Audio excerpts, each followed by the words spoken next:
language he spoke was an Incan dialect. When he was 10, he started learning Spanish. When he was 17, he moved to a small town where he converted to Catholicism, took a new name.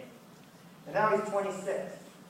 How is it that my son and I were able to meet a 26-year-old who didn't even speak a language that we could possibly have in common until just before that, and happily pay him money to work with him? How is it that someone who grew up in a little tiny village and didn't see a television show until he was 10 is doing business with someone from New York? So those are the two key elements that I took away from that trip, is that something's going on. It's not the globalization of it's always going to race to the bottom of the cheapest person to make it. Because Jesus is not the cheapest person. It's about a revolution that we're living in.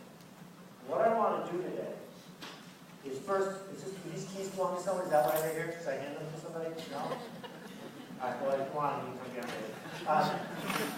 What I want to do today is start by setting the table for you thinking about the revolution that we're living in. Because there's several elements to it. And I don't have a lot of slides to show you. Mostly I'm going to just talk through this.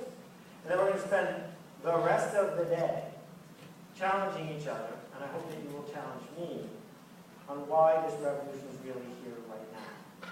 And the goal, and I've done this in a couple other cities before, but never with such a handsome crowd as in New York, is by the end of the day, I'm hoping you're going to know what I'm going to say before I say it. That the purpose of these interactions that we're going to have is for you to surface the objections, for you to hear what's going on with the other people around you who are facing the same objections. Because I think that understanding the power of a revolution is not easy. That's why they're revolutions. This is the first revolution of our time. So let me explain.